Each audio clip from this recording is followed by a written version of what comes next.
Assalamualaikum warahmatullahi wabarakatuh. Salam bahagia dan jumpa lagi Bapak Ibu Guru Penggerak. Saya Susi Eldi Lasari, calon guru penggerak angkatan 7 dari SMKN 1 Seberida, Kabupaten Indragiri Hulu, Provinsi Riau. Video ini tentang aksi nyata modul 1.4, yaitu budaya positif di lingkungan sekolah. Berdasarkan rancangan aksi nyata yang telah saya susun sebelumnya. Saya didampingi oleh Bapak Haji Durajat MPD sebagai fasilitator dan Bapak Haji Sukat SP MSI sebagai pengajar praktik. Aksi nyata yang dilaksanakan dengan dua kegiatan, yaitu yang pertama mensosialisasikan budaya positif berupa disiplin positif, segitiga restitusi, dan keyakinan kelas kepada rekan guru, kepada kepala sekolah, dan kepada tenaga kependidikan. Yang kedua, membuat keyakinan kelas di setiap kelas bersama wali kelas. Sebelum masuk kepada video sosialisasi budaya positif, saya akan menjelaskan tentang disiplin positif. Konsep disiplin positif merupakan unsur utama dalam terwujudnya budaya positif yang kita cita-citakan di sebuah sekolah. Disiplin positif merupakan suatu cara penerapan disiplin tanpa kekerasan dan ancaman yang di dalam praktiknya melibatkan komunikasi tentang perilaku yang efektif antara orang tua dan anak. Dalam penerapan disiplin positif ini, anak diajarkan untuk memahami konsekuensi dari perilaku mereka. Selain itu, disiplin positif juga mengajarkan anak akan tanggung jawab serta rasa hormat dalam berinteraksi dengan lingkungannya. Jadi, disiplin positif merupakan salah satu cara penerapan disiplin yang bertujuan untuk menumbuhkan kesadaran serta memberdayakan anak untuk melakukan sesuatu tanpa sogokan, tanpa ancaman maupun hukuman. Disiplin positif membuat anak mengerti bahwa ketika ia merapikan kamar tidurnya, maka ia akan merasa nyaman, bukan karena akan dihukum oleh ibunya jika tidak melakukan atau karena ingin mendapatkan pujian. Menurut Ki Hajar Dewantara, disiplin sebagai suatu bentuk kontrol diri agar dapat mencapai suatu tujuan yang mulia. Tujuan mulia di sini mengacu pada nilai-nilai atau prinsip-prinsip mulia yang dianut seseorang. Nilai-nilai ini dinamakan nilai-nilai kebajikan yang universal, seperti nilai-nilai yang terdapat pada profil pelajar Pancasila, di mana nilai-nilai pada profil pelajar Pancasila terdiri dari 5 poin. Yang pertama, beriman, bertakwa kepada Tuhan Yang Maha Esa. Yang kedua, mandiri. Yang ketiga, bernalar kritis. Yang keempat, bergotong royong. Dan yang kelima, kreatif. Salah satu bentuk disiplin positif yang dapat dilakukan di sekolah adalah dengan metode restitusi. Restitusi merupakan sebuah pendekatan untuk menciptakan disiplin positif. Restitusi merupakan proses menciptakan kondisi bagi murid untuk memperbaiki kesalahan mereka sehingga mereka bisa kembali pada kelompok mereka dengan karakter yang lebih kuat. Adapun ciri-ciri restitusi yaitu restitusi bukan menebus kesalahan, namun untuk belajar dari kesalahan. Yang kedua, restitusi untuk memperbaiki hubungan. Yang ketiga, restitusi adalah tawaran, bukan paksaan. Yang keempat, restitusi menuntut untuk melihat ke dalam diri. Yang kelima, restitusi mencari kebutuhan dasar yang mendasari tindakan. Yang keenam, restitusi fokus pada karakter, bukan tindakan. Selanjutnya, penerapan disiplin positif di sekolah dapat dilakukan dengan membentuk keyakinan kelas. Keyakinan kelas adalah sesuatu yang diyakini bersama yang berasal dari penyatuan pikiran untuk menjadi nilai-nilai kebaikan untuk diturunkan di kelas-kelas.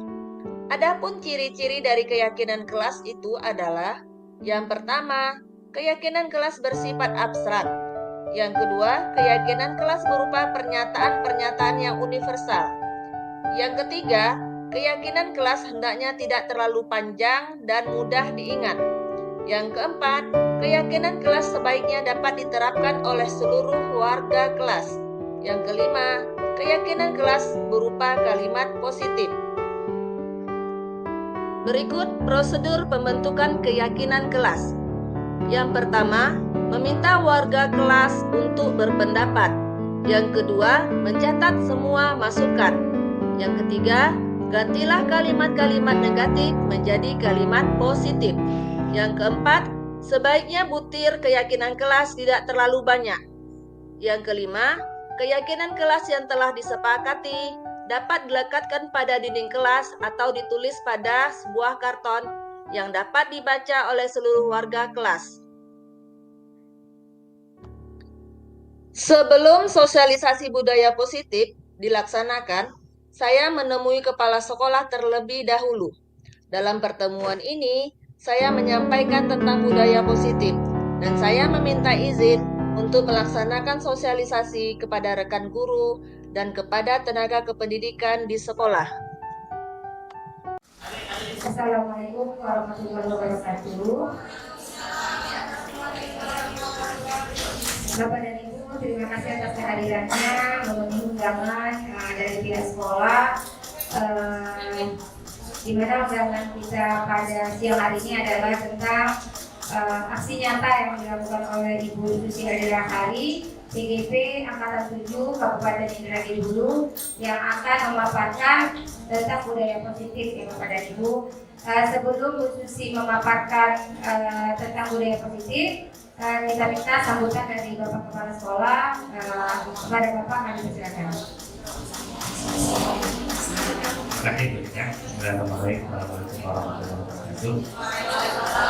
Bapak dan Ibu yang saya hormati, sesuai dengan surat undangan yang kita kirim lewat grup kepada Bapak dan Ibu bahwa sore ini di samping kita ada kegiatan evaluasi secara kedinasan, kita juga melakukan refleksi dari institusi dari guru penggerak yang punya tugas melakukan sebuah presentasi tentang aksi nyata dari guru penggerak di SMK Satu Beridan. Tentu kita sebagai pihak sekolah mengapresiasi ini karena progres dari kegiatan calon guru penggerak akan banyak melibatkan kita sebagai orang yang akan bersentuhan langsung dengan peserta didik, dan tentu ini akan menjadi sebuah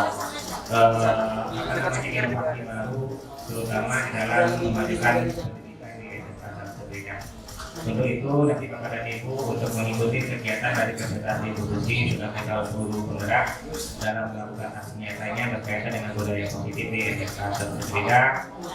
Dan tentu ini tidak hanya sebatas presentasi, tentu kita berharap dari apa yang dipresentasikan Bu Susi kita mencoba untuk merefleksikan dan melakukannya di dalam proses pembelajaran kita ke depan. Barangkali itu sebagai kata sambutan, kami atas nama pimpinan tentu menyambut baik kegiatan presentasi ini. Tentu kita berharap untuk CGP ke depan yang akan mudah-mudahan kita berharap lulus banyak CGP kita yang bergabung menjadi guru penggerak, sehingga tentu di dalamnya tentu hasil yang kita harapkan akan ada sebuah peningkatan kualitas mutu pendidikan di SMK Satu Beridan. Pada itu Bapak dan Ibu yang sudah saya sampaikan, terima kasih atas atensinya dan mari kita ikuti presentasi Bu Susi di dalam melakukan aksi nyata tentang budaya positif di SMK Satu Beridan. Terima kasih. Assalamualaikum warahmatullahi wabarakatuh. Terima kasih Pak Eri yang telah memberikan sambutan. Kami persilakan Bu Susi untuk memaparkan tentang budaya positif. Silakan Assalamualaikum warahmatullahi wabarakatuh. Waalaikumsalam. Saya ucapkan terima terima kasih kepada Bapak Ibu semua yang telah meluangkan waktu, yang telah bersedia hadir di ruangan ini untuk mengikuti kegiatan aksi nyata saya sebagai calon guru penggerak Angkatan 7 Kabupaten Indragiri Hulu. Berikut akan saya paparkan tentang budaya positif. Budaya positif di sini yang saya akan jelaskan mengenai disiplin positif, motivasi, hukuman, konsekuensi, dan penghargaan, segitiga restitusi, dan keyakinan kelas. Apa yang dimaksud dengan disiplin positif? Nah, disiplin positif itu merupakan suatu unsur utama dalam terwujudnya budaya positif di lingkungan sekolah. Ya, disiplin positif merupakan suatu cara pada penerapan disiplin tanpa kekerasan dan ancaman yang dalam praktiknya melibatkan komunikasi tentang perilaku yang efektif antara orang tua dan anak.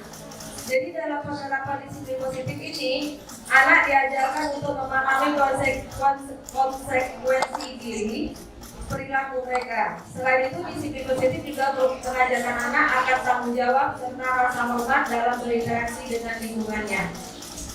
Jadi, disiplin positif merupakan salah satu cara penerapan disiplin yang bertujuan untuk menumbuhkan kesadaran serta memberdayakan anak untuk melakukan sesuatu tanpa sokokan, tanpa ancaman, maupun tanpa ditakut-takuti dengan hukuman.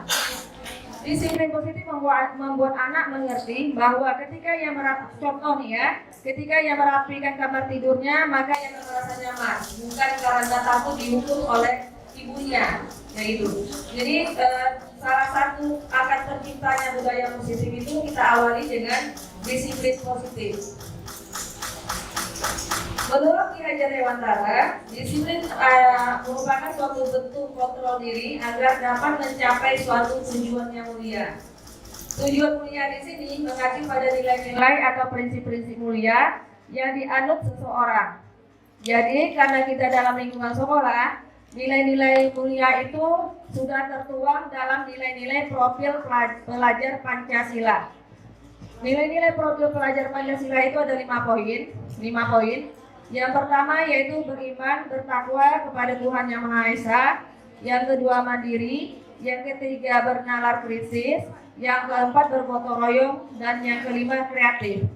Jadi berharap dengan adanya nilai-nilai profil pelajar Pancasila ini pada siswa kita, ke murid-murid kita, maka akan terbentuk budaya positif di sekolah kita.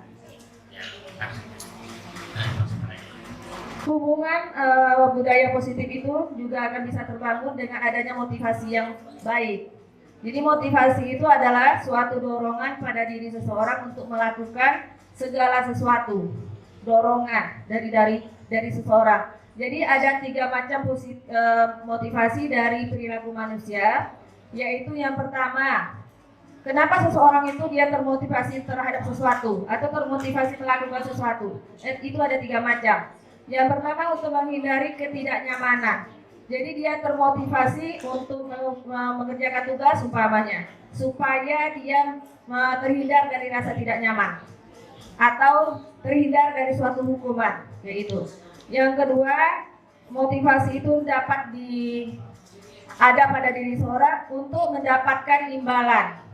Jadi seseorang itu bisa jadi termotivasi untuk melakukan sesuatu karena dia mengharapkan imbalan atau penghargaan dari seseorang.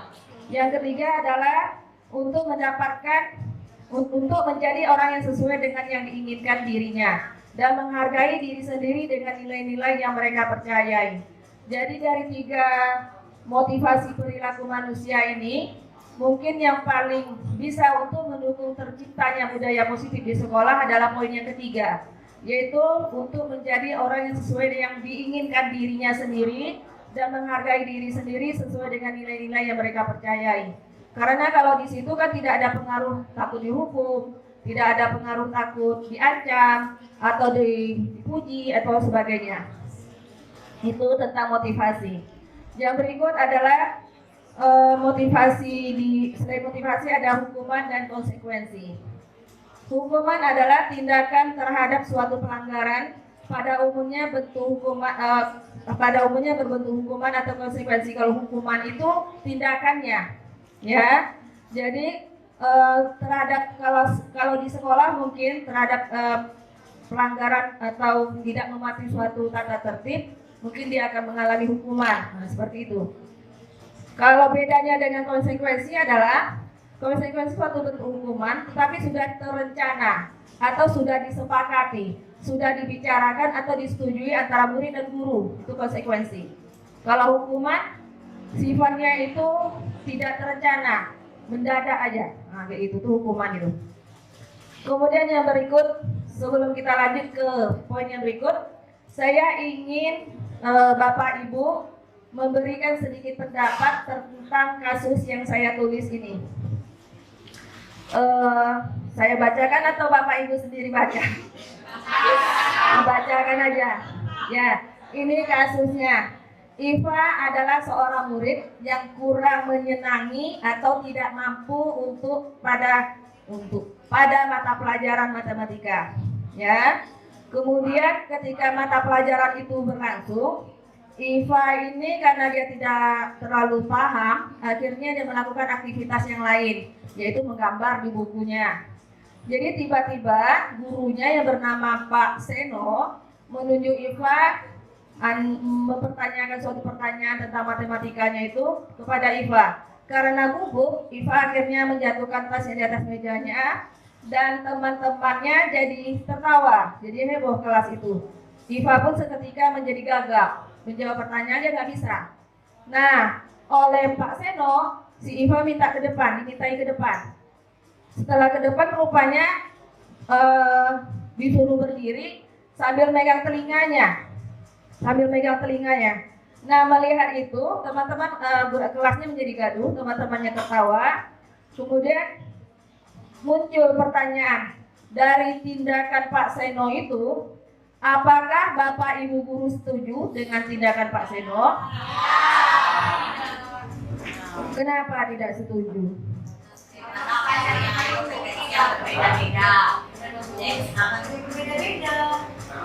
Baik, terima kasih atas pendapatnya Bu Gita.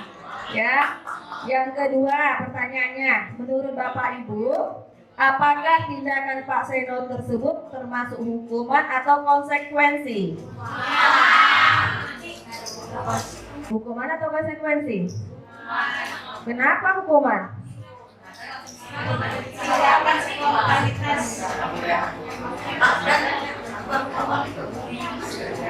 Bukan hukuman. Kalau konsekuensi tadi bahwa betul, terima kasih Bu Niati. Kalau konsekuensi tadi hukuman yang diterima oleh si anak sudah melalui kesepakatan, ya. Ini kalau nggak bisa matematika nanti gimana? Berarti di awal pembelajaran kita bikin kesepakatan bersama anak, gitu kan? Tapi apa yang dilakukan Pak Seno adalah tiba-tiba. Jadi dia tidak menghargai anak, dia tidak melakukan kesepakatan di awal, dia tiba-tiba aja melakukan tindakan yang membuat Iva malu. Tiba-tiba aja dia melakukan tindakan yang mungkin kalau kategorinya termasuk bullying juga ini terhadap anak, ya. Jadi dengan bertindak seperti Pak Seno, jelas-jelas kita belum bisa menerapkan budaya positif di kelas kita. Ya, karena itulah butuhnya bahwa siswa kita itu juga merupakan manusia yang perlu dihargai keberadaannya. Biarpun anak-anak itu lebih muda dari kita juga perlu memikirkan bahwa mereka punya pikiran dan perasaan yang perlu kita hargai. Lanjut, nah ini penghargaan ini. Tadi di belakang saya juga mendengarkan pembicaraan antara Pak Jun dengan Pak Zul mengenai penghargaan.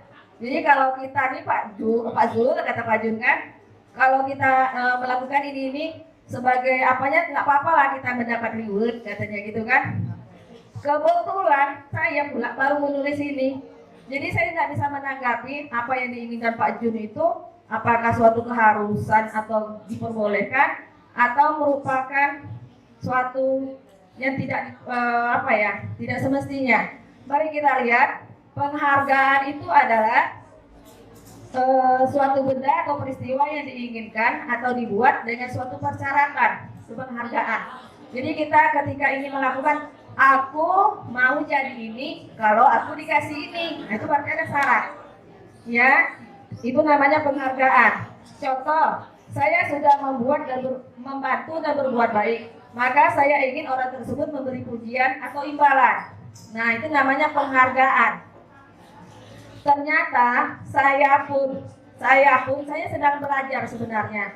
Sama seperti Bapak Ibu juga, saya sedang memahami perubahan image tentang menjadi guru. Karena dulu pun saya merasa bahwa apa-apa yang dilakukan siswa saya akan memberi penghargaan, akan memberi reward. Ternyata apa yang saya lakukan itu tidak sesuai dengan konsep mendidik yang positif, begitu. Nah, ini menurut pakar pendidikan, menurut KON, menyatakan bahwa memberi penghargaan sama nilainya dengan memberi hukuman kepada orang tersebut. Memberi penghargaan sama artinya memberi hukuman terhadap orang tersebut. Karena penghargaan itu tidak efektif. Penghargaan itu dapat merusak hubungan. Mungkin kalau yang poin kedua, banyak yang kita alami. Penghargaan itu dapat merusak hubungan. Mungkin Bapak Ibu secara tidak langsung pernah mengalami ini. Contoh, mungkin saya sudah berbuat banyak. Saya contohkan, saya sudah berbuat banyak. Ternyata yang saya terima itu tidak sesuai dengan yang saya bayangkan. Tentu saya kecil hati. Nah, akhirnya hubungan saya sama si teman menjadi renggang. Saya nggak mau lagi seperti itu, dia nggak menghargai saya sebagaimana mestinya. Nah, gara-gara itu hubungan pertemanan menjadi rusak. Nah, itu maksudnya. Jadi penghargaan itu dapat merusak hubungan. Yang berikut adalah penghargaan mengurangi ketepatan. Jadi maksudnya sini kita selalu berhitung. Apa-apa yang kita lakukan ada hitungannya. Kalau dia memberi sedikit, saya akan lakukan seperti ini.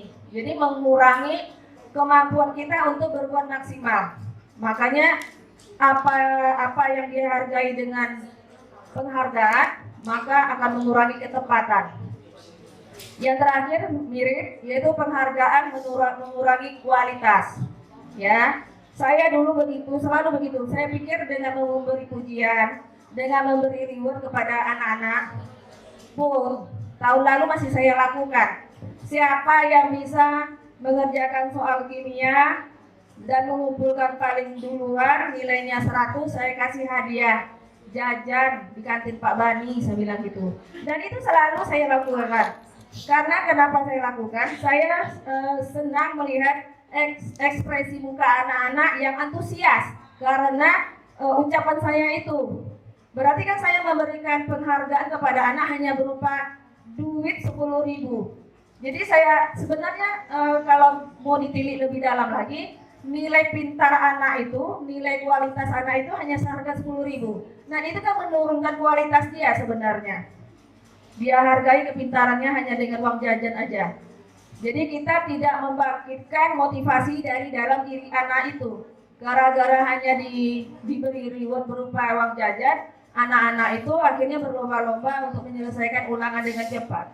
Dulu saya pikir apa yang saya lakukan itu sudah sangat efektif untuk pembelajaran saya.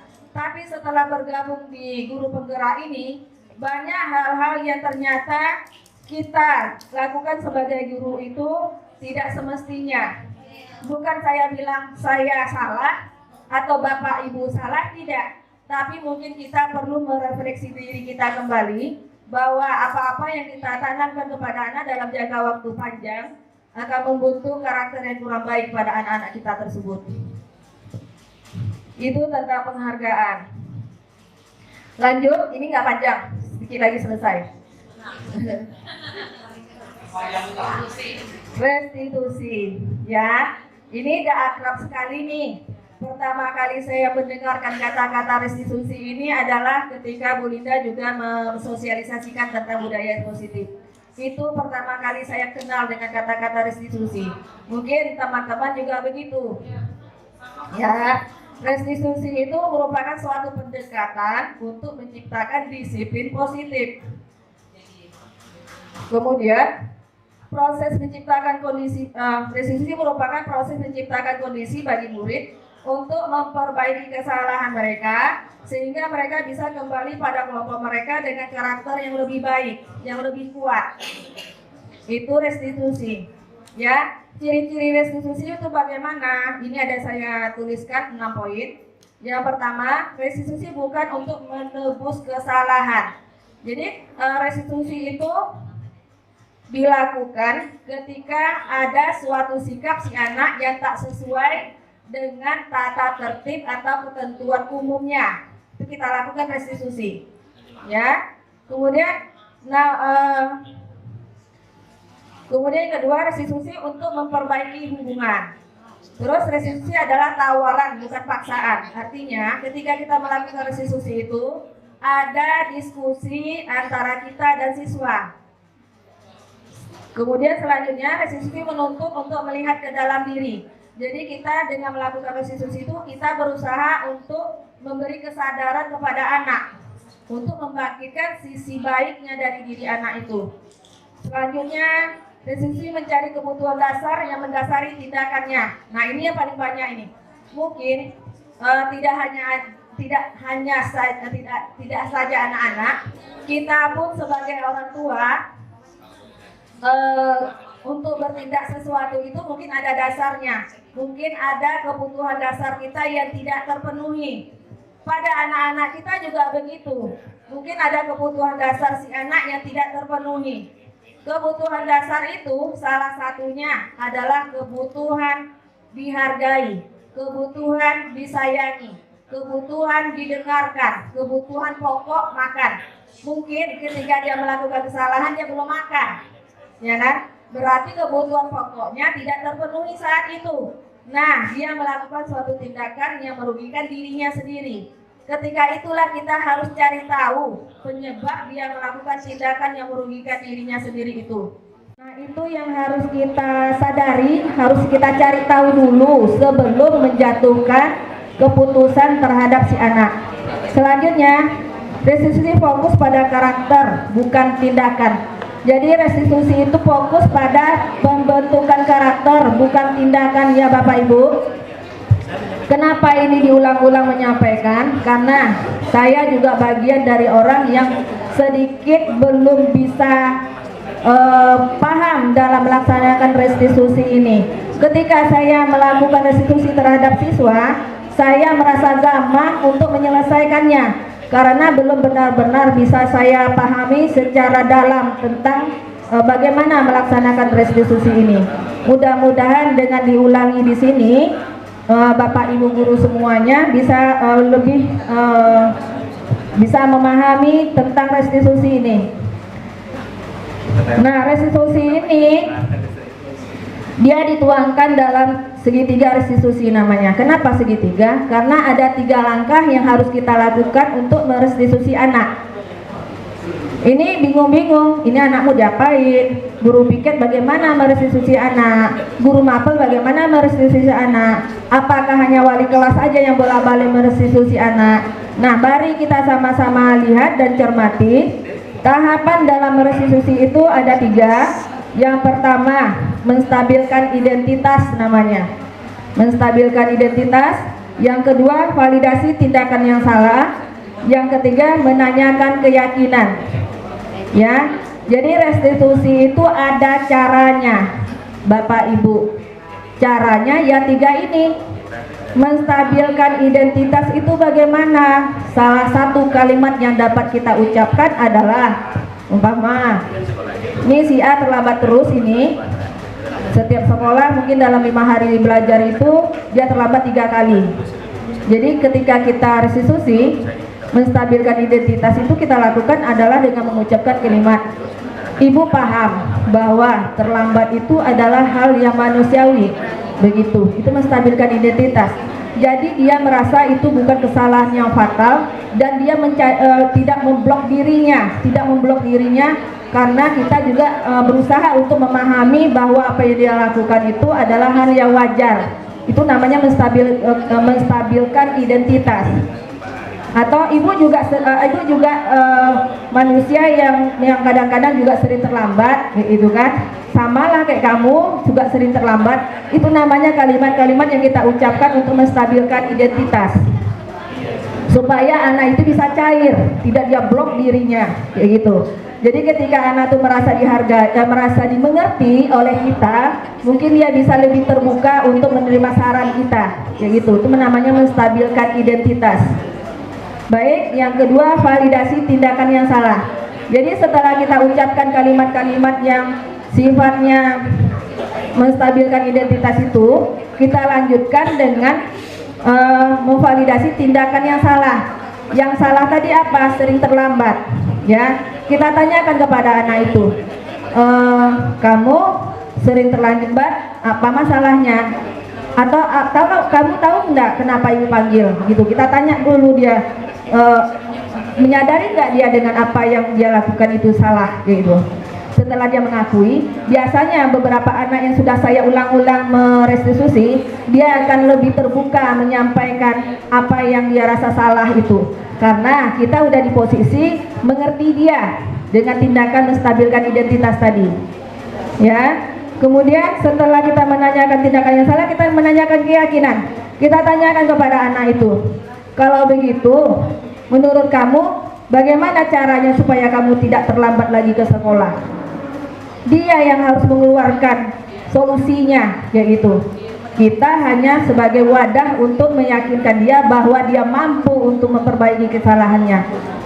Itu cara merestitusi anak itu, ya. Jadi pertama harus kita stabilkan dulu identitasnya, kita nyamankan dulu diri dia, kayak gitu. Setelah dia merasa nyaman, dia akan terbuka, akan mudah dia menyampaikan hal-hal yang menjadi ganjalan dia tadi itu. Kemudian setelah tahu kita masalahnya, nanti akan kita tanyakan solusi kamu apa. Saya di DKP 1 terdorong oleh yang disampaikan Bu Linda dulu. Pas 2 hari setelah itu lebih kurang ada yang terlambat, dia tinggal di Blok E. Jadi orang tuanya itu jualan sayur keliling, tunggu bapaknya pulang dulu baru bisa ke sekolah. DKP 1 tuh. Jadi saya tanya setelah saya ikuti langkah-langkah ini, sampai sekarang nggak pernah terlambat lagi. Jadi saya bilang, yang terakhir itu saya nanyakan keyakinan dia tuh. Jadi kamu kalau ke sekolah supaya tak terlambat gimana? Dia sendiri yang memikirkan caranya itu. Setelah dia bilang, mungkin saya akan berangkat pagi-pagi Bu, bareng bapak saya aja. Terus kamu nggak apa-apa kepagian di sekolah? Saya bilang, nggak apa-apa lah Bu, daripada terlambat lagi, kata dia. Jadi dia pagi-pagi dari sekolah, dari ikut bapaknya jualan itu, dia ikut naik motor bapaknya. Jam berapa ya? Sekitar jam 6 kata dia. Dari sekolah dia jam 6. Ya itu yakin kamu bisa kayak itu? Yakin Bu, katanya. Dan selama saya sampai semester ini ngajar hari Rabu di JKP 1 memang nggak ada dia terlambat. Jadi saya pikir, makanya saya bilang ngobrol sama Bu Linda kemarin, kayaknya budaya positif ini nggak bisa dilakukan sendiri. Saya bilang kan, kita butuh teman-teman juga paham akan ini. Karena dengan teori ini baru saya coba sekali berhasil. Kemudian ada lagi yang di KP 1 itu begitu juga selalu terlambat. Tapi setelah saya ikuti langkah-langkah restitusi ini, nggak pernah terlambat lagi, kayak gitu. Ya, sampai sekarang pun anak-anak yang mengantuk pun kadang saya panggil kayak gitu, saya tanyakan. Jadi langkah awal supaya dia tidak memblok dirinya karena dia melakukan suatu kesalahan, kita stabilkan dulu identitasnya. Kita berempati sama kesalahan dia itu. Bukan berarti berempati bukan berarti kita menyetujui apa yang dia lakukan, itu tidak. Dengan begitu dia akan terbuka sama kita. Ada yang sering tidur, saya tanya kayak gitu, Ibu ngerti, pasti kamu tidur lebih jam berapa? Saya bilang ngantuk di sekolah. Apalagi pelajarannya kayak gini, bikin ngantuk ya kan? Saya bilang tahu aja. Nah, jadi setelah gitu ngomong itu, apapun yang kita lakukan dia nurut karena dia merasa kita beri bagian dia, gitu loh. Nah, itu yang harus kita lakukan. Nah, jadi bagaimana lah kalau caranya belajar ngantuk terus? Akhirnya dia sendiri yang menemukan solusinya. Dan itu di akhir harus kita tegaskan bahwa si anak memang yakin mampu melakukan seperti yang dia ucapkan. Dan kita harus pantau itu. Ketika dia agak lengah sedikit, kita ingatkan kembali terhadap keyakinan yang dia sampaikan kemarin, itu. Ya, mudah-mudahan Bapak Ibu bisa bisa bersama-sama kita, karena kita di sini pun tidak sehari dua hari, yang kita hadapi bersama pun sama aja terus dari waktu ke waktu. Dengan merubah mindset kita sebagai guru, dengan merubah mindset kita menghadapi anak, mudah-mudahan mempermudah urusan kita untuk tujuan kita, ya. Apa yang kita lakukan mudah-mudahan dapat pahala jariah dari Allah Subhanahu wa taala. Ya kan? Kita nggak tahu yang terkesan sama dia terhadap kita nggak tahu, tapi mudah-mudahan itu yang bisa menarik kita dari neraka suatu saat nanti. Ya, kita lanjut. Dari sekian banyak rentetan budaya positif di sekolah, salah satu cara untuk menunjang agar budaya positif itu tercipta adalah kita membuat keyakinan kelas. Nah, keyakinan kelas itu apa? Keyakinan kelas adalah sesuatu yang diyakini bersama, yang berasal dari penyatuan pikiran untuk menjadi nilai-nilai kebaikan untuk diturunkan di kelas-kelas. Itu keyakinan kelas. Mungkin mungkin ibu-ibu wali kelas 12 ketika Bu Linda menyampaikan tentang budaya positif dulu, mungkin tidak hadir semua. Nah, saya berharap nanti setelah dari hari ini ibu wali kelas 12 bisa menyusun keyakinan kelasnya bersama anak-anak. Mungkin anak-anak kita kelas 12 itu tidak lama lagi, kelas 12 tidak lama lagi untuk di sini, tapi tidak apa-apa. Mana tahu waktu yang sebentar itu justru bisa membentuk karakter positif pada anak-anak kita, ya. Jadi keyakinan kelas itu disusun. Keyakinan kelas itu disusun dengan warga kelas itu sendiri, dengan seluruh kelas. Caranya bagaimana? Keyakinan kelas bersifat abstrak. Maksudnya abstrak itu keyakinan kelas itu tidak ada ketentuan yang seperti dituangkan dalam peraturan tata tertib gitu. Jadi disepakati bersama. Kemudian keyakinan kelas itu berupa pernyataan-pernyataan universal atau umum. Kemudian keyakinan kelas hendaknya tidak terlalu banyak dan mudah untuk diingat. Ya Bu Nirmala, ini mudah-mudahan kelas Bu Nirmala besok saya bikinkan videonya ini tentang membuat keyakinan kelas. Kemudian keyakinan kelas sebaiknya diterapkan oleh seluruh warga kelas. Yang terakhir, keyakinan kelas berupa kalimat positif. Jadi maksudnya kalimat positif itu tidak ada pakai kata-kata tidak, ya. Kalimat positif seperti itu, ya Bu Aris. Nah, itu guru bahasa Indonesia perlu saya apakan dulu, tanyakan. Nih caranya atau prosedur pembentukan keyakinan kelas. Meminta warga kelas untuk berpendapat. Jadi kita masuk kelas, kita sampaikan kepada anak-anak bahwa kita akan membuat keyakinan kelas atau akan menyusun keyakinan kelas. Keyakinan kelas itu tentang apa? Tentang hal-hal positif yang dapat membuat mereka lebih disiplin positif, kayak gitu. Kemudian mencatat semua masukan. Selanjutnya gantilah kalimat-kalimat negatif menjadi kalimat positif, ya. Selanjutnya sebaiknya butir keyakinan kelas tidak terlalu banyak, 5-7 butir mungkin. Yang terakhir, keyakinan kelas yang telah disepakati dapat dilekatkan pada dinding kelas atau ditulis di kertas karton yang dapat dibaca oleh seluruh warga kelas. Kemarin saya sudah melakukan keyakinan kelas karena saya tidak wali kelas, tapi saya coba menerapkan keyakinan kelas ini di kelas 11 multimedia. Dari langkah-langkah ini sudah saya terapkan, tapi dengan cara saya tulis di papan tulis, awalnya seperti itu. Cuman setelah jadi ada masukan dari Bu Linda, anak-anak kurang aktif karena mereka hanya duduk. Pendapat mereka saya tulis. Kemudian saya minta mereka menulis di selembar kertas sticky note itu apa saja yang dia yakini bisa dia bawa untuk dirinya, yang hal-hal positif. Contoh saya bilang itu, saya yakin tidak terlambat ke sekolah setiap hari. Nah kayak itu. Jadi anak-anak tulis di kertas, kemudian ditempel. Setelah selesai secara bergilir, saya minta mereka menempel Jadi karena isinya ada 34, tentu ada 34 sticky note yang tertempel di papan tulis dengan segala keyakinan pada diri anak itu masing-masing. Setelah itu, setelah selesai mereka nempel semua, saya kelompok-kelompokkan, karena dari 34 itu pasti ada yang mirip-mirip, sama, bahkan sama ya Bu Yani. Nah, jadi umpamanya saya akan hadir ke sekolah tepat waktu.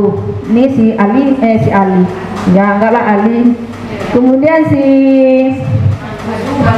Agus.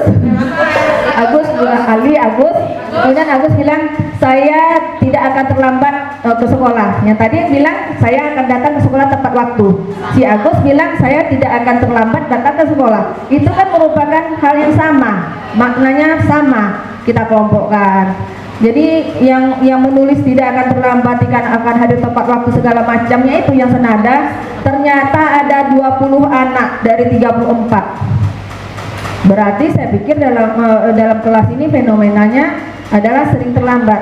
Tapi dengan menuliskan itu sedikit banyak otaknya akan merespon, akan meyakinkan dalam dirinya sendiri itu dia akan berusaha untuk tidak akan terlambat lagi, berusaha akan datang ke sekolah tepat waktu kayak gitu. Kemudian yang senada berikutnya adalah menjaga kebersihan. Itu pun mirip-mirip kalimatnya. Tidak akan buang sampah sembarangan, akan selalu piket setiap jadwal piket katanya. Terus apalagi ya yang ditulisnya tuh, akan menjaga kebersihan kelas dan luar kelas katanya. Itu saya kelompokkan juga, nggak terlalu banyak lagi itu. Kemudian ada yang sedikit berbeda, tidak akan duduk-duduk berdua di dalam kelas. Itu ada satu orang tuh Bu Linda, dia bilang kayak gitu, cuma sendiri satu. Jadi tetap saya letakkan. Jadi dari total semuanya terkelompokkan itu ada 6 poin. Nah, jadi kita kembalikan kepada anak-anak. Itu kita sampaikan tuh yang sudah mereka tulis dengan sepenuh hati tadi tuh. Ini bagaimana? Apakah bisa disepakati atau diyakinkan akan dilakukan? Bisa Bu, katanya, dengan semangat. Karena apa yang dia lakukan itu tanpa paksaan. Dia kita bebaskan mengekspresikan apa yang ada di dalam pikirannya. Nah, kita tinggal tuangkan ke dalam kertas lembar dalam kalimat-kalimat yang tidak ada kata tidaknya. Nah, itulah yang disebut dengan kalimat positif. Ya, tidak akan terlambat. Itu kan kalimatnya kalimat negatif. Digantilah dengan datang tepat waktu atau datang ke sekolah sesuai jadwal gitu. Jadi tidak ada kalimat-kalimat yang sifatnya kata tidak gitu. Jadi kita pun sebenarnya sebagai manusia kalau meresponnya positif dia akan hasilkan positif. Memang iya perlu kerja keras, perlu kesabaran untuk suatu perubahan. Tapi tidak ada yang tidak mungkin kalau kita mau terbuka terhadap suatu perubahan. Nah, ini perubahan dalam saya mengajar 2003 ini bersih 20 tahun Bapak Ibu. Dan baru ini saya menyadari bahwa memberikan reward itu hal yang negatif. Memuji-muji itu akan melukai anak, sebagian anak. Memberi atau menegur anak ketika melakukan kesalahan ternyata sangat banyak saya lakukan. Negurnya itu ya itulah yang kita lakukan, stabilkan dulu identitas anak itu. Kalau dulu kan enggak, data titik-titik terlambat. Dari mana? Kok terlambat? Nggak tahu jam berapa jam sekolah. Nah, kayak gitu. Jadi anak itu udah memblok dirinya, dia kan tidak akan terbuka lagi. Dia akan diam aja. Kalaupun dia punya keberanian, dia akan jawab dengan segala macam alasan yang dikarang-karang. Jadi kita tidak menyelesaikan masalah. Kita tidak akan membangun karakter baik pada diri anak kita itu. Jadi memang ya dari semenjak Bu Lina menyampaikan dulu, pelan-pelan dan saya ubah, pelan-pelan dan saya sesuaikan diri saya dengan apa yang sudah saya dapatkan. Dan perubahan itu sedikit-sedikit memang saya rasakan. Memang belum banyak, tapi udah ada saya rasakan. Anak-anak pun lebih sumringah mukanya menegur saya. Mungkin saya dari dulu terkenal nih Bu Susi ini orangnya jutek aja mukanya gitu, jarang senyum. Tapi setelah saya merubah mindset saya, wajah saya pun itu berubah mungkin. Ya, ion-ion di muka saya itu berubah. Jadi anak-anak pun saya rasakan gampang negur saya. Ibu, kayak gitu-gitu tuh udah banyak saya temui di belakang waktu. Kalau dulu kan enggak. Saya jalan anak-anak gitu-gitu aja mukanya. Saya pikir dalam hati, aduh anak ini tak ada sopan-sopannya sama gurunya. Dulu seperti itu, tapi setelah saya di guru penggerak ini, saya bilang dicuci bersih, dibasuh kembali tentang apa diri kita menjadi guru. Dan saya sangat bersyukur untuk itu, biarpun agak ya terkendala juga dengan karakter saya mengikuti pembelajaran di guru penggerak itu. Ya beneran, memang banyak hal-hal yang harus kita perbaiki. Karena apapun kita harus mau mengupdate diri kita. Jangan mau di belakang-belakangnya nggak mau gitu. Kita harus mau memajukan diri kita. Nah itulah intinya. Ya. Jadi setelah saya mencoba menerapkan apa-apa yang sudah saya ketahui dari guru penggerak, memang banyak hal-hal positif yang saya rasakan. Saya pun menjadi lebih lebih nyaman, lebih gembira di sekolah. Tak hanya di lingkungan sekolah, di jalan pun anak-anak mekit gini-gini kan tangannya mendadakan saya. Biasanya tak akan ada. Kalau bisa aja pura-pura tak nampak lah mukanya ke saya, kayak itulah dulu tuh. Menghindar. Kalau sekarang alhamdulillah. Jadi dengan begitu saya merasa apa yang saya lakukan ini mendapat respon positif dari lingkungan saya. Mungkin dari teman-teman belum terasa karena saya berkurung aja di majelis guru. Ya, jadi itulah saya bilang, kalau ada kesempatan untuk mengembangkan diri, ikutlah, karena kita nggak mungkin stuck. Maksudnya kita nggak mungkin jalan di tempat. Ya, ilmu itu berkembang terus. Lelah memang iya, tapi apa yang kita dapatkan juga banyak gitu loh. Terbalaskan. Kita pun menjadi orang-orang yang selalu berpikir untuk ke depan. Nggak sempat kita mikir yang lama-lama, itu nggak sempat lagi. Lambat laun kita pun menjadi pribadi-pribadi yang apa ya, yang positif juga. Nggak mikir lagi omongan-omong teman gini begitu, nggak mikir lagi. Karena kita mikir ini besok mau diapakan ya, ini mau diperbaiki apanya ya dari pembelajaran kelas kita. Pasti itu aja berpikir yang berputar-putar di kepala kita. Ya, terus masuk kelas yang saya rasakan dari mempelajari budaya positif ini adalah seperti yang disampaikan Bu Linda tadi. Kalau Bu Linda bilang ketika masuk kelas itu apakah berpikir tentang kondisi anak di awal pembelajaran kita. Kalau saya berpikir apa yang akan saya ajarkan kira-kira anak-anak suka nggak, nyaman nggak, itu yang saya pikirkan sekarang. Kalau dulu saya nggak peduli, yang penting saya ajar, inilah kewajiban saya kalau dulu kayak itu. Sekarang saya berusaha seperti itu, kira-kira anak-anak bakal nyaman nggak dengan cara yang akan saya lakukan hari ini, kayak gitu. Jadi memang pelan-pelan kita berusaha untuk memperbaiki kalau bahasanya kinerja kita sebagai guru. Karena yang kita hadapi bukan benda mati. Yang kita hadapi adalah manusia-manusia yang punya hati dan pikiran. Tentu ketika kita berbuat tidak sesuai, hati yang kita hadapi itu juga akan tersinggung. Nah, seperti itu. Sama seperti yang tadi terjadi, yang baru diselesaikan tadi, yang disampaikan oleh Pak Heri mengenai bullying itu. Bullying itu juga menjadi PR kita bersama, karena belum terciptanya secara maksimal budaya positif di sekolah kita, kayak gitu. Efeknya si anak itu memang sakit dia. Dalam lebih dari 1 semester ini dia menahan bullying dari teman-temannya dan kita tidak tahu. Dan saya ya apalah daya kita sebenarnya gitu, kita cari selamat juga kan. Tapi itulah lalainya kita terhadap anak-anak kita. Untung-untung dia tidak melukai dirinya sendiri, karena dia udah sakit, udah berulang-ulang sakit kayak gitu kan. Dan dia tidak berani sama sekali menyampaikan apa yang dia alami di kelasnya. Dan kitalah sebagai orang-orang terdekat anak-anak kita di kelas atau wali-wali kelas mungkin bisa lebih peka. Ya, berusaha kita untuk menciptakan lingkungan yang positif dengan cara membangun budaya positif di kelas ini, di sekolah kita maksudnya. Ya, mungkin Bapak Ibu atau teman-teman ada yang mau ditanyakan, karena yang paling mendasar dalam membangun keyakinan kelas ini adalah Bapak Ibu bersama anak-anak, yaitu tahapan-tahapannya ada. Kalau kita ikuti tahapan-tahapannya itu, insya Allah 85% berhasil kok. Saya sudah mengalami masalahnya, sudah saya coba memang iya rupanya. Jadi anak-anak yang kita hadapi itu bukan kita anggap sebagai musuh kita, tapi orang-orang yang memang harus didekati gitu. Terus restitusi itu, mungkin teman-teman masih bingung, ini yang merestitusi siapa, ini merestitusi siapa.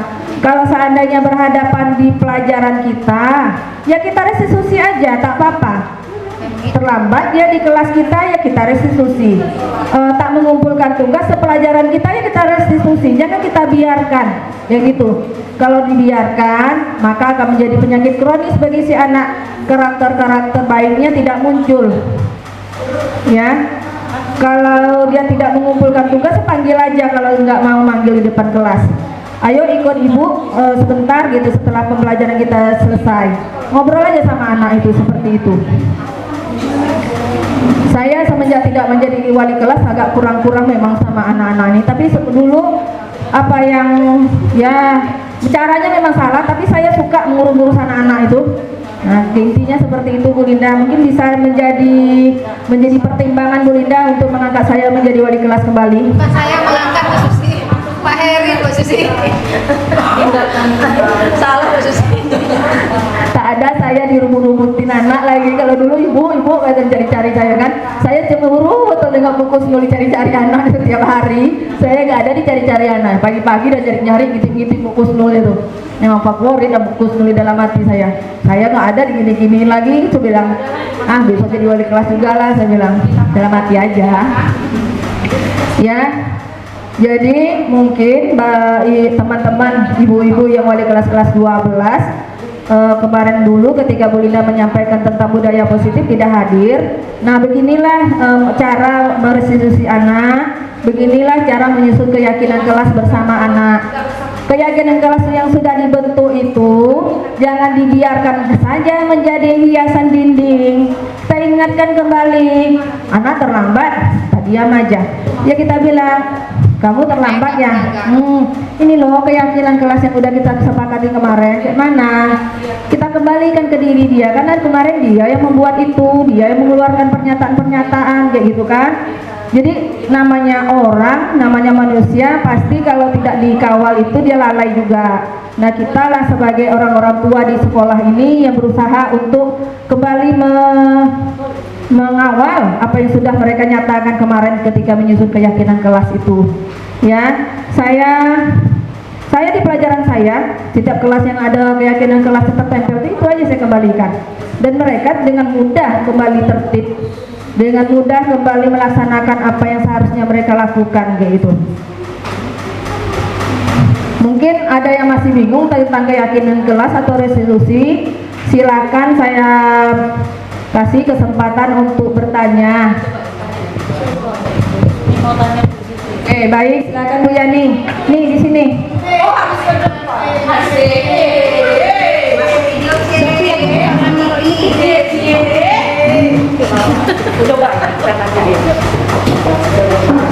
Harus depan ini.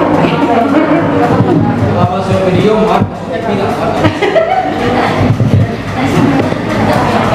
baik, terima kasih Bu Susi. Assalamualaikum warahmatullahi wabarakatuh. Baik, Bu Susi, ini saya dengan Bu Aris nih sebenarnya mau bertanya tadi mengenai restitusi nih Bu. Pengalaman saya nih, saya kebetulan ada masuk di 10 AT2 nih. AT2. Dan kebetulan anak ini sebenarnya dari semester 1 sudah bolak-balik saya restitusi. Tapi sampai sekarang saya itu tidak mendapat perubahan yang signifikan, bahkan cenderung tidak berubah. Jadi yang perlu saya tanyakan ini Bu, apa sih tindakan saya lagi nih untuk anak ini supaya bisa berubah? Seperti itu. Terima kasih Bu Susi. Assalamualaikum warahmatullahi wabarakatuh. Waalaikumsalam warahmatullahi wabarakatuh. Terima kasih kepada Bu Yani atas pertanyaannya. Ya, jadi ada siswa, ada murid yang udah bolak-balik di restitusi tapi tidak ada perubahan dari dirinya. Nah, coba kita review ke belakang. Apakah kita sudah melakukan tahapan-tahapan restitusi ini, yaitu menstabilkan identitas, namanya dia yang tidak bisa berubah-berubah sampai sekarang itu dari tindakan apanya? Seperti kehadiran dia di kelas. Oh, kehadirannya. Keterlambatan dia dan tidak meresponnya dia di dalam. Oke, ketika Bu Yani merestitusinya, apakah sudah melakukan menstabilkan identitas? Sepertinya sejauh ini sih sudah sih Bu. Yakin? Mungkin hanya sedikit ya Bu. Nah, tuh, coba kita ulang lagi ya dari tahapan awal itu. Ya, kita tanya mungkin sama dia atau kita sampaikan ke dia bahwa keterlambatannya, ketidakhadirannya itu adalah hal yang manusiawi, kata kita. Kita pokoknya kita posisikan diri kita itu sebagai dia, sebagai orang yang berempati sama masalah dia. Jadi dengan begitu dia merasa dimengerti. Kalau sudah merasa dimengerti, dia mungkin akan lebih terbuka. Setelah dia terbuka, mungkin dia bisa keluar pernyataan-pernyataan yang dari diri dia tuh, ya. Validasi tindakan yang salah jelas itu setelah kita merasa berdiri di posisi dia. Ibu paham kok, ke sekolah belajar matematika tuh sulit segala macam, jadi kamu malas berangkat ke sekolah, gitu kan. Kita ucapkan kalimat-kalimat yang senada itu. Pokoknya kita posisikanlah diri dia di bagian dia, gitu kan. Setelah itu baru kita tanyakan tentang keyakinan dia untuk merubah keadaan dia tuh. Jelas dia kesalahannya, jelas tuh terlambat atau tidak ke sekolah tuh. Jadi kalau kamu terlambat terus, bagaimana caranya supaya dari kamu? Bu Yani ada nanya kayak gitu? Pertama saya tanya kenapa terlambat. Yang pertama Ibu, saya kesiangan bangun. Ya. Kenapa kesiangan bangun? Main game tadi malam. Iya Bu, saya main game sampai jam 2. Kata dia. Jadi apa yang kamu lakukan supaya kamu tidak terlambat lagi nih? Oke, berarti Bu Yani sudah mengarah ke langkah ketiga, menanyakan keyakinan untuk memperbaiki kesalahannya itu kan. Terus? Iya, saya akan memperbaiki itu Bu. Oke, baik. Ini sudah Ibu restitusi yang pertama. Kedua kali lagi Bu, mungkin berapa minggu kemudian lagi, karena setelah itu dia kan tidak datang nih. Rajin banget yang namanya nggak datang nih dia. Saya tanya lagi. Aldi dia ya. Kenapa kamu kali ini juga terlambat? Ibu, saya kan baru sekali ini lagi terlambat. Itu lagi katanya Bu. Nah itu kan, jadi maksud saya memang tanpa kita sadari dulu ketika saya belum kenal tentang pendekatan restitusi, saya pun bertanya seperti itu, seperti saya bilang titik masuk, kamu kapan terlambat? Nggak tahu ini jam berapa masuk kelas. Jadi ketika pertanyaan itu kita tanyakan, kita lontarkan, anak itu akan memblok dirinya, dia tidak akan mau. Itu dah psikologinya orang, karena ketika dia merasa terancam, dia akan melindungi dirinya sedemikian rupa. Nah ketika dia melindungi dirinya sedemikian rupa itu, apapun yang kita kasih tidak akan masuk. Nah itu makanya diulang lagi. Nah coba besok gitu kan Bu Yani lakukan eksperimen kecil-kecilan. Jadi tahap pertama tuh stabilkan dulu identitas dia tuh. Kita posisikan dirinya tuh, kita mengerti betul tentang dirinya, kenapa dia terlambat segala macam. Pokoknya itulah kita maklumi. Nah setelah itu dia merasa cair, merasa ya dia tuh tidak merasa apa ya, mungkin baru bisa kita masuk itu tentang kesalahan dia itu. Nah setelah itu baru kita tanyakan tentang, jadi posisi otak anak itu dan jiwanya itu dalam keadaan terbuka. Kalau kita merasa kalau kita merasa dimengerti kan kita kayak gitu, nyaman banget itu kalau kita merasa dimengerti itu kan. Tidak hanya anak, kita pun begitu. Itulah psikologinya kita sebagai manusia. Jadi ketika dia merasa dimengerti banget oleh wali kelasnya atau oleh gurunya, mungkin akan mudah kita masukkan hal-hal yang harus dia lakukan itu. Mungkin sekali belum nampak, mungkin berikutnya akan nampak itu. Mudah-mudahan. Kalau di kelas 10 DKP 1 itu Devan saya bilang. Sekali dua kali nggak mempan, saya ubah caranya setelah tahu dari Bu Linda kemarin caranya ubah. Sampai sekarang nggak pernah terlambat lagi. Yang lain berubah Bu, cuma dia ini sampai sekarang. Mungkin gini Bu Yani, kita mindset kalimat restitusi itu dulu. Restitusi itu bukan menanya kenapa, bukan saya terlambat, kenapa kamu terlambat, bukan itu. Tapi yang mindset yang kita pertama itu, wah terlambat ya, Ibu ngerti kok, pasti kamu ini capek ya, atau kamu ada halangan ya, gitu. Atau mungkin ke rumahmu jauh ya, terlambat terus gitu kan. Ya.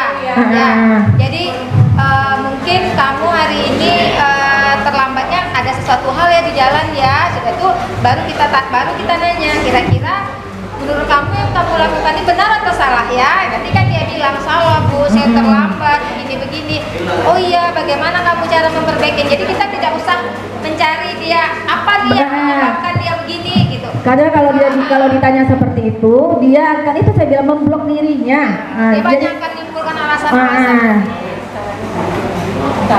Saya tidak menyalahkan karena saya juga melakukan hal seperti itu. Tapi ketika saya ubah kalimat pertanyaan itu dan memang menghasilkan respon positif dari anak itu, yaitu maksud anak-anak yang memang susah sih, tak bisa sekali dua kali gitu kan. Namanya proses pembentukan karakter. Kalau masak ya bisa sekali jadi gitu dampak produknya. Tapi kalau pembentukan karakter orang itu butuh sabar kita. Nah itulah kita kalau guru itu dijanjikan pahala jariahnya sangat banyak. Ya mudah-mudahan kita termasuk orang-orang yang ikhlas dalam jalankan tugas kita.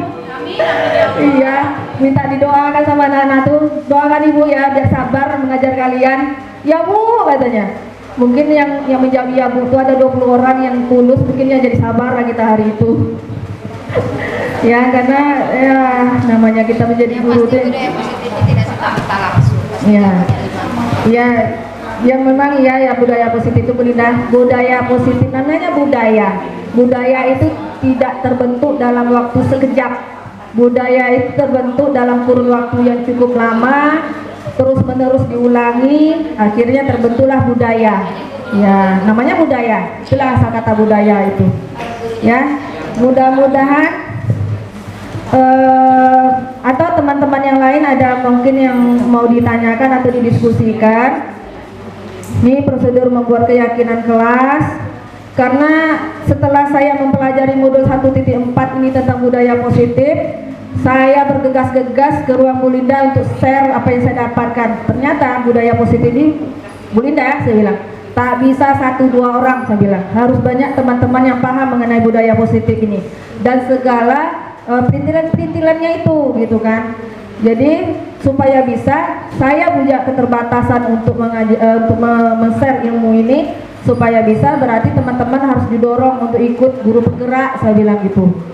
Dan alhamdulillah mungkin sebagian dari teman-teman dalam proses seleksi, mudah-mudahan saya doakan dengan tulus hati, saya doakan mudah-mudahan lulus. Jadi kita bersama-sama mengupgrade diri kita, sama-sama kita menanamkan budaya positif di sekolah kita. Mudah-mudahan apa yang kita lakukan itu berbuah baik di kemudian hari. Tak bisa sebulan, memang butuh setahun, 2 tahun, mungkin baru 3 tahun terbentuk budaya positif di sekolah itu secara merata. Ya, tapi paling tidak sebagian teman-teman saya sangat apresiasi dengan semangatnya ikut guru penggerak. Mudah-mudahan sama-sama paham kita. Padahal saya bilang dari awal guru penggerak itu adalah tentang bagaimana kita menjadi guru sebenarnya. Ya Bu Gusnul, semangat ya Bu Gusnul. Sama-sama kita sering-sering terus di majelis guru tentang budaya positif. Nah, jadi sebenarnya kita semua berbakat untuk menjalankan budaya positif ini. Cuman mungkin belum terarah, belum sesuai dengan hal yang diinginkan dari langkah-langkahnya itu. Jadi perlu berbelok-belok lagi dulu mencapainya. Tapi ketika kita udah tahu jalan, kan menjadi lebih cepat, lebih singkat jadinya, karena mudah sudah tahu langkah-langkahnya. Ya, ada lagi teman-teman atau bapak ibu yang mau ditanyakan? Udah Pak Pur?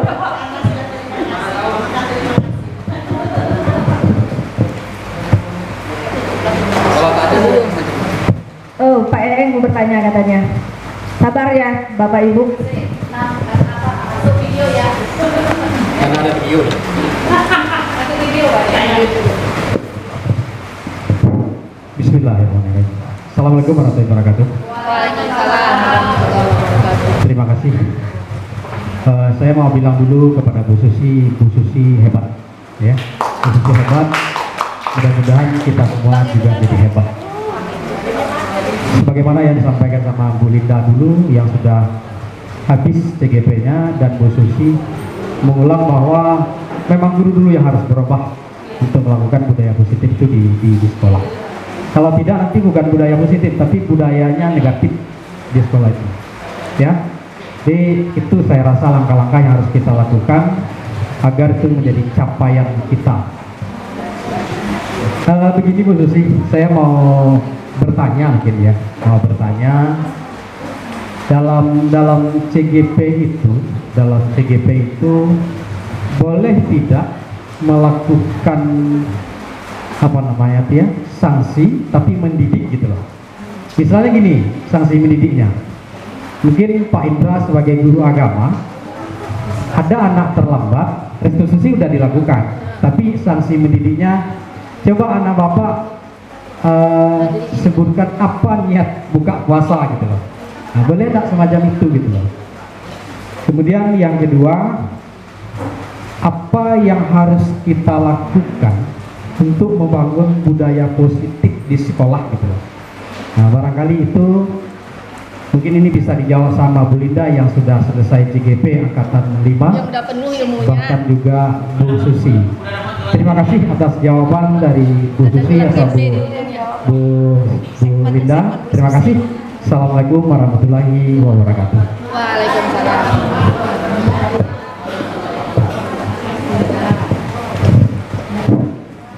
Terima kasih Pak Eeng atas pertanyaannya. Saya tanggapi dulu yang pertama. Kalau anak itu udah berulang-ulang direstitusi seperti pertanyaan Bu Yani tadi, apakah boleh diberi hukuman? Itu hukuman itu sifatnya jangka panjang. Maksudnya jangka panjang, apa yang dia alami ketika kita hukum akan berkesan sama dirinya itu seumur hidup mungkin. Nah itu akan membuat luka batin yang panjang bagi si anak. Akhirnya efeknya banyak. Mungkin dia akan menjadi pribadi yang tidak percaya diri, mungkin akan menjadi pribadi yang lebih negatif lagi, akan melakukan pelanggaran-pelanggaran yang banyak gitu kan. Jadi kita hindari, saya garis bawahi, kita hindari untuk memberikan hukuman. Kalau sekali dua kali direstitusi tak bisa, mungkin kita lakukan pendekatan yang lebih individual lagi. Karena setiap dia melakukan kesalahan atau pelanggaran itu, saya yakin ada kebutuhan dasar dari si anak yang tidak terpenuhi. Nah, kayak gitu. Mungkin bisa jadi ketika berangkat sekolah dia tidak makan. Nah, kebutuhan dasarnya akan makan, kebutuhan pokoknya makan tidak terpenuhi. Jadi kita biasalah kalau lapar itu kan temperamen, tidak stabil emosinya, mungkin itu. Kemudian mungkin kita bisa gali lagi kebutuhan dasar yang lain, bahwa kasih sayang tidak dia dapatkan.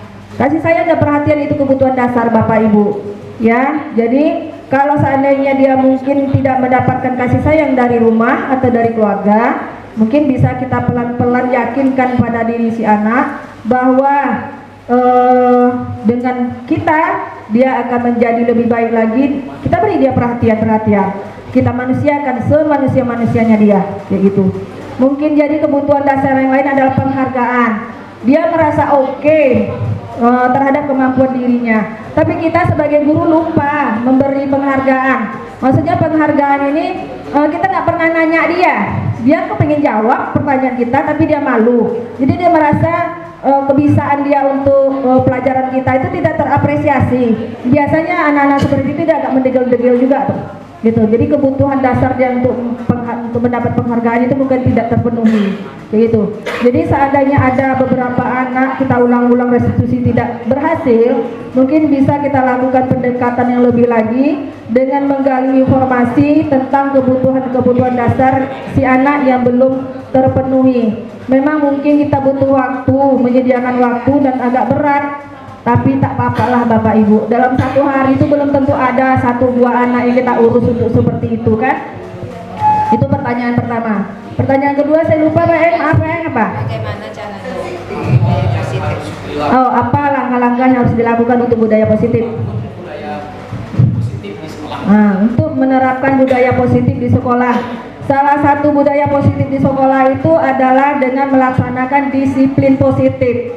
Dulu ketika pertama kali belajar modul ini, saya juga sedikit agak bingung karena kata-kata disiplin itu sendiri sudah berkonotasi positif. Tapi kok ditambah lagi kata positif di ujungnya, disiplin positif. Jadi ada 2 kata. Setelah saya bolak-balik baca, ternyata disiplin positif itu maksudnya menegakkan disiplin tanpa penghukuman, tanpa marah-marah, tanpa kekerasan, tanpa memberi penghargaan yang reward kayak gitu. Itu namanya disiplin positif. Jadi budaya positif itu mulai bisa kita terapkan dengan kita merubah mindset kita sebagai guru, bahwa menegakkan peraturan itu tidak mesti dengan menghukum anak kayak gitu.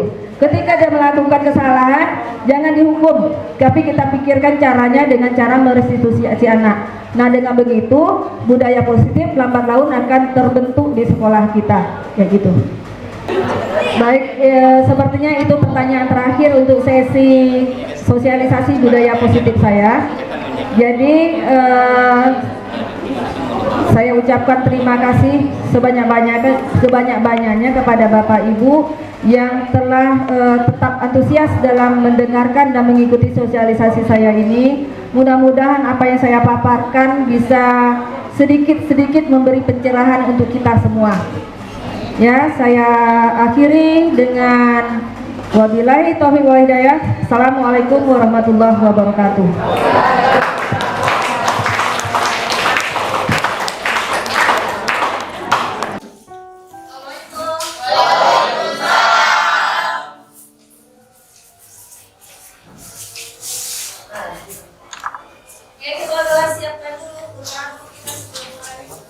Siap, gerak. Berdoa, mulai.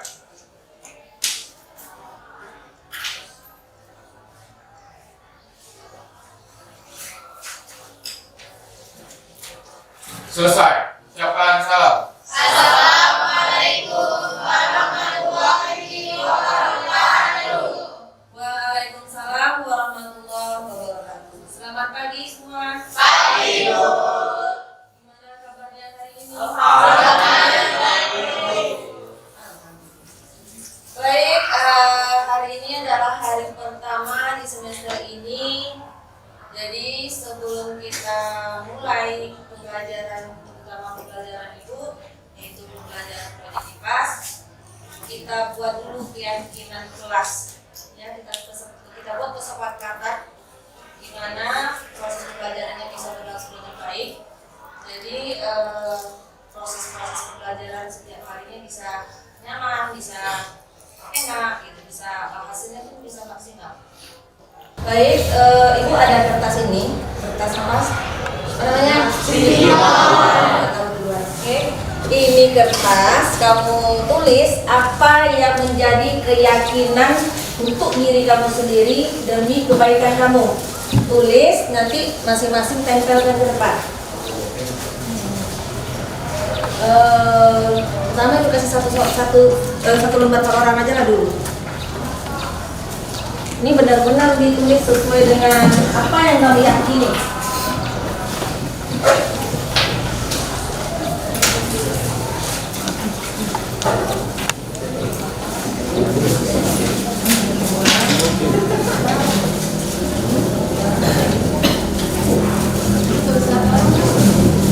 Satu orang satu keyakinan aja.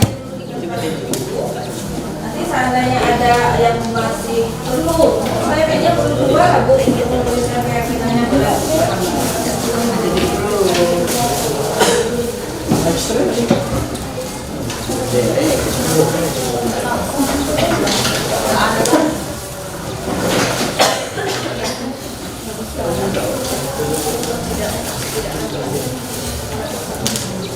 Yang apa yang kita yakini itu berasal dari hati nurani kamu sendiri. Jadi kalau begitu kan lebih mudah kita laksanakannya. Semuanya satu lah. Oke, silakan tulis, nanti ditempel di papan yang sebelah kiri ini. Ibu bagi dua dulu papannya ya. Nih, sini tempel, nanti kita kelompokkan. Namanya mirip-mirip. Oh, ini ternyata bagian di sini. Oke, silakan. Berdasarkan hati masing-masing, maunya kayak mana? Satu kertas satu keyakinan.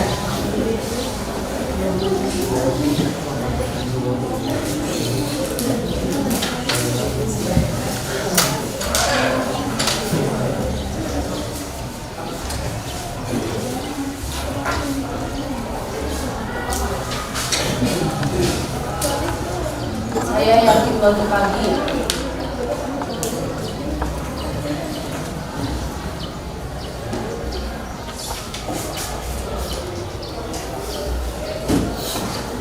Sudah? Belum, Bu.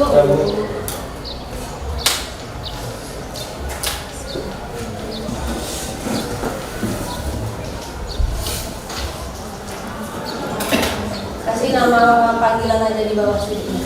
Di bawah pas di bawah.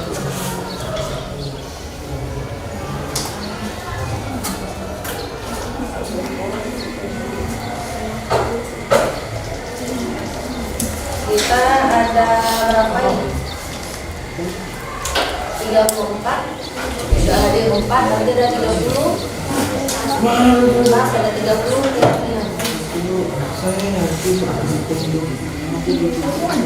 Sudah? Coba yang sebelah sana dulu, sebelah sana kan dulu dapat dari kertasnya. Secara bergilir tempelin sebelah sini. Hah? Kasih nama aja, kecil bawahnya.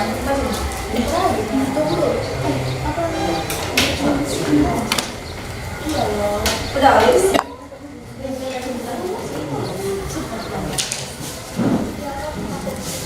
Udah Elsa. Nah, kalian ini dulu. Ini yang blok sana. Kita di sini. Oke. Banyak habis. Elsa, minta ini agak kurang. Salah. Nah,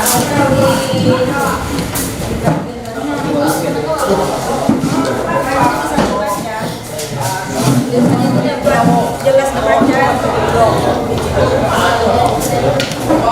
Yang sebelah sana, sini tempel. Ini di bawah ini.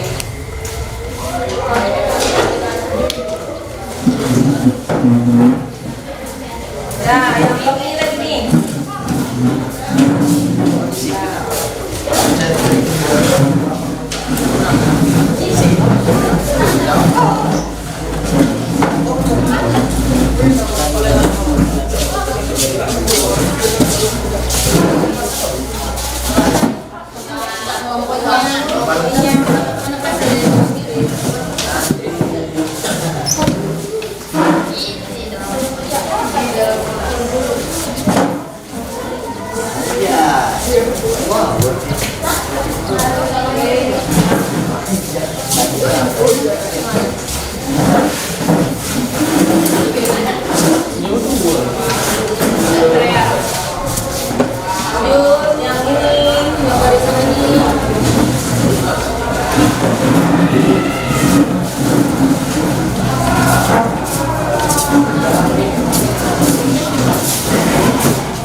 Baik, baca dulu nih, baca nancap ini. Datang tepat waktu. Ini bertanggung jawab dalam melaksanakan tugas dari guru. Oke semua nih. Disiplin, datang ke sekolah tepat waktu. Tidak bermesra dengan lawan jenis di kelas. Oke banget nih. Yakin? Yakin. Saya yakin tidak terlambat saat masuk kelas. Oke. Ini yakin bersih. Apa nih? Bullying. Ini apa kata pertama nih? Iya. Yang buat kata pertamanya apa nih?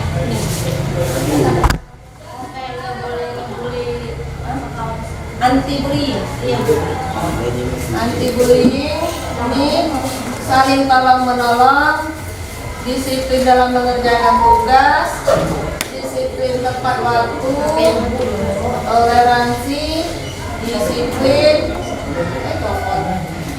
disiplin dalam mentaati peraturan, disiplin dalam berpakaian, saling menghargai, kompak atau solidaritas, datang ke sekolah tepat waktu, kebersihan, saling menghargai satu sama lain, saling menghargai, menjaga kerapian, disiplin. Ini bertanggung jawab. Saya yakin akan tidak terlambat lagi saat berangkat sekolah. Menghormati dan saling membantu. Tidak terlambat masuk sekolah. Saya tidak akan terlambat ke sekolah. Menjalankan tiket kelas. Disiplin, tidak yakin dapat datang ke sekolah tepat waktu. Yakin dapat menjalankan jadwal piket sesuai hari di mana saya piket. Oke semua. Jadi di antara semua yang kamu tuliskan kan ada yang lupa atau mirip. Kita kelompokkan dulu ya. Datang tepat waktu. Nih, pindah sini nih. Terus mana lagi? Datang tepat waktu ke sekolah. Nih, pindah.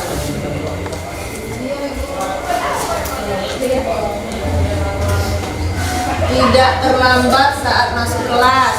Nih, sama.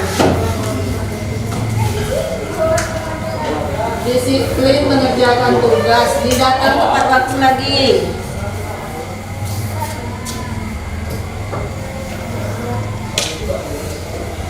Datang tepat waktu ke sekolah. Disiplin. Saya yakin tidak akan terlambat lagi datang ke sekolah. Terlambat masuk sekolah. Tidak terlambat masuk sekolah lagi. Saya yakin dapat datang ke sekolah tepat waktu. Oke, nah itu 1, 2, 3, 4, 5, 6, 7, 8, 9, 10. Ada 10 orang dari 30 kamu semua yang membuat keyakinan bahwa akan mampu ke sekolah tidak terlambat. Nah, kita buat kalimatnya itu apa ya poinnya nih? Disiplin. Ya. Disiplin berarti datang ke sekolah tepat waktu. Lanjut, apalagi yang ditulis? Kebersihan kayaknya nih ada berapa? Kebersihan. Saya yakin dapat menjalankan jadwal piket, berarti dia juga ingin menjaga kebersihan kelasnya. Menjalankan jadwal piket. Mana lagi? Ini enggak ada. 3. Menjaga kebersihan 3. Kita buat kebersihan, menjaga kebersihan.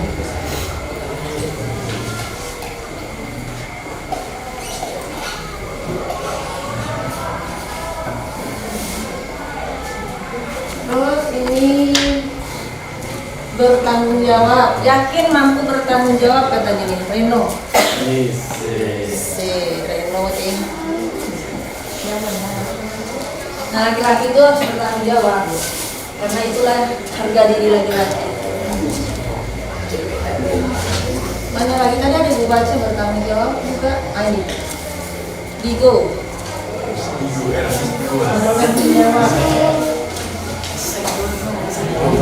Bertanggung jawab 2. Ini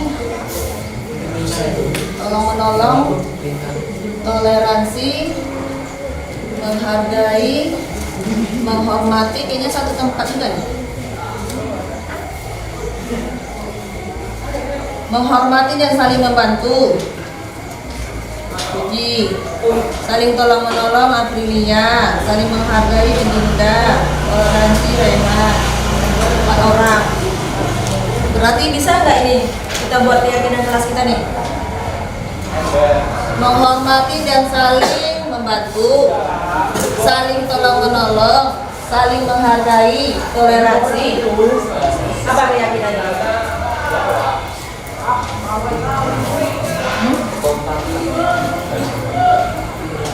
Toleransi aja lah ya. Toleransi. Atau saling membantu, saling menolong, saling menghargai.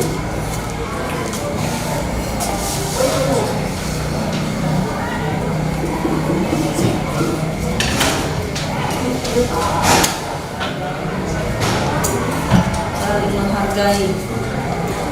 Terus ini tinggal disiplin satu nih, punya Rifa tambah satu ya. Terus bersihan, mana kebersihannya? Saling menghargai, saling menghargai. Banyak nih rupanya nih.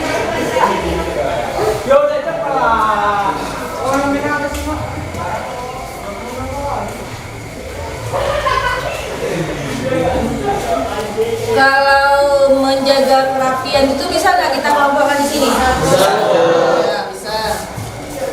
Disiplin dalam mengerjakan tugas, disiplin mentaati peraturan, disiplin nih.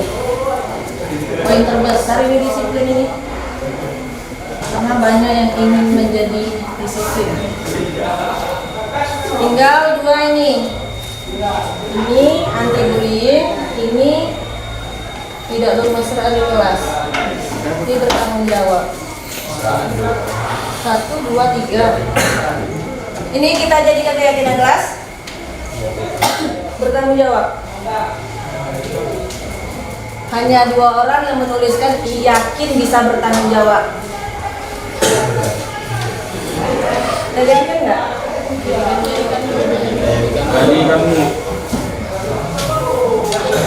Bertanggung jawab.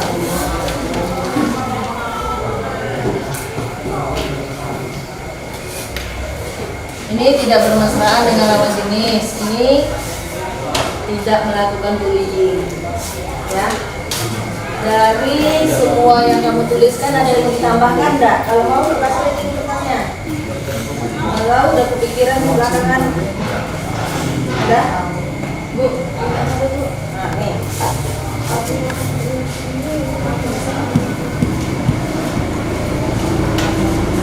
Ada lagi yang mau?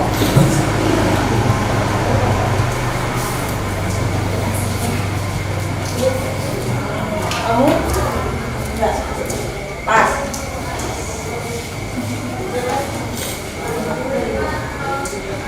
Ada lagi? Enggak.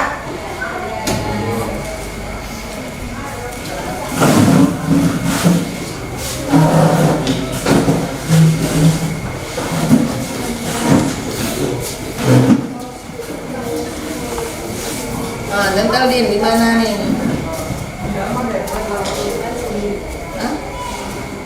Kompakan, nggak ada kemana nih? Sendiri berarti di sini. Terima kasih Dinda udah nambah keyakinan untuk kompak. Nah, ini Dinda suka bersama nih. Ini tidak bermesraan di kelas dengan lawan jenis. Ini anti bullying. Oke, kita jadikan keyakinan kelas semuanya. Ya, yang disiplin banyak, ada 13 orang. Ini mudah-mudahan apa yang kita tuliskan hari ini melalui kertas kecil ini bisa kamu yakini untuk kebaikan kita bersama. Terima kasih sudah menuliskan keyakinan. Nanti kita pindahkan ke karton besar, kita tempel di kelas kita, jadi bisa setiap saat kita baca. Ya. 1, 2, 3, 4 ini kita tambahin aja nanti. Kompak. Ini apa ya kalimat positifnya ya? Tidak bermasalah. Ketika Jaga etika. Ya. Ini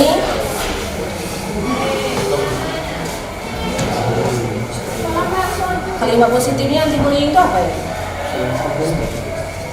Positif itu artinya tidak menggunakan kata tidak. Bullying itu termasuk menghargai. ya, kan kalau kita saling menghargai kita akan berbudi. Oh iya betul ya Arya. Kalau kita saling menghargai nggak akan muncul bullying. Berarti di sini tempat bullying. Oke, salah satu bentuk sikap saling menghargai itu adalah tidak melakukan bullying. Bagus. Oke, berarti ada 1, 2, 3, 4, 5, 6. Ada 6 poin untuk keyakinan kelas kita. Ya. Mudah-mudahan apa yang dituliskan ini bisa kamu yakini, kamu buat di hati kamu sendiri bahwa kamu mampu disiplin, mampu bertanggung jawab, mampu jaga etika, mampu saling menghargai dan kompak. Ada lagi yang ditambahkan? Ada. Ada. Terima kasih atas apresiasinya, atas menuliskan keyakinan kelasnya. Kita lanjutkan ke materi pelajaran kita.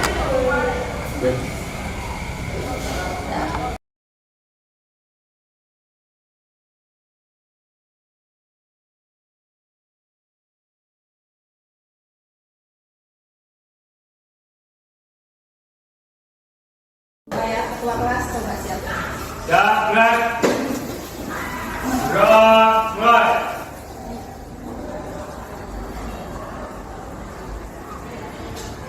Selesai. Siapkan salam. Waalaikumsalam warahmatullahi wabarakatuh.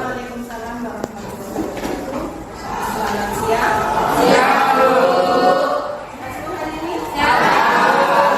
Pusing-pusing kan? Sebelum kita mulai belajarnya, itu absen dulu ya. Siapa saja yang tidak masuk pada hari ini. Siapa yang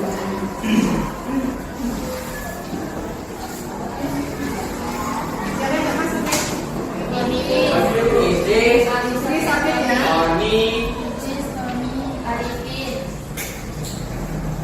Yang cuma 3 orang. Pulang. Tadi dia namanya ada yang memang sakit. Jadi semangat. Untuk kegiatan kali ini, karena salah satu budaya positif kita adalah keyakinan kelas dan kita belum ada, ya. Jadi pada pertemuan awal ini kurang lebih 15 menit kita gunakan untuk membuat keyakinan. Apa keyakinan kelas itu, Pak? Apa tuh? Keyakinan apa tuh? Keyakinan kelas?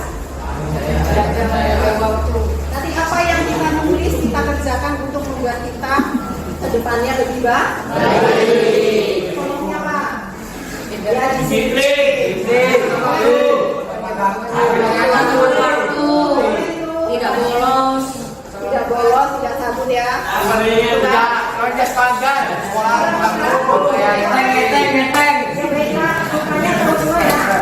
Kemudian nanti kalian tulis kertas sudah disiapkan 1 orang setelah 1 keyakinan ditulis yang paling kalian ingin yakini dan kalian ingin berubah lebih baik dari yang kalian tulis.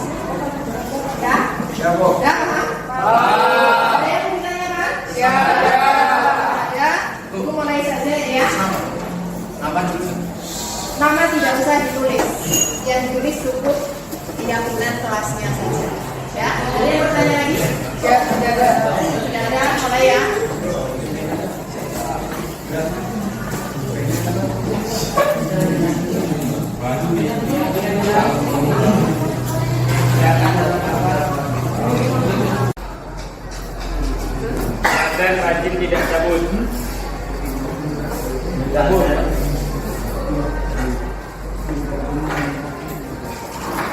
aktif dalam mengikuti semua mata pelajaran.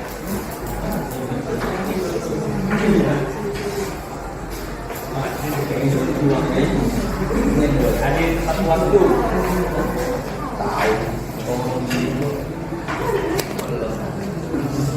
Aktif dalam pelajaran.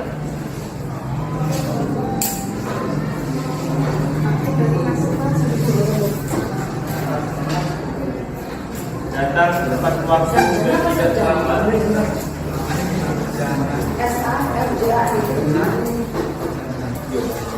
Jangan tinggalkan sholat.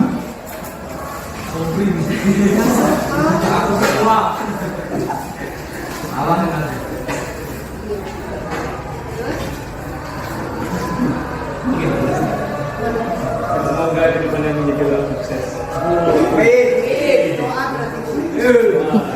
Berdoa. Aktif dalam pelajaran.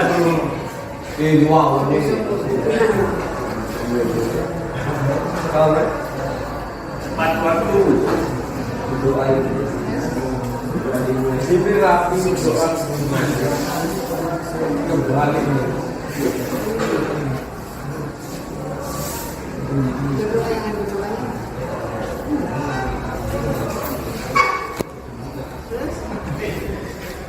Tidak jahil.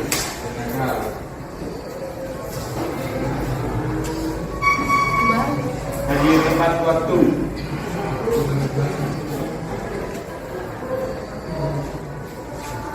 Kreatif.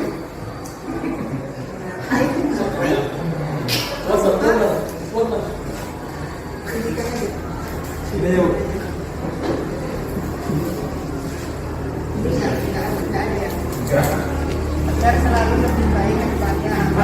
Masuk ini satu ya, batal ya. Ya, terima kasih Tegar. Iqbal. Ya, perhatikan Pak. Ini yang dengan kelas yang telah kalian buat.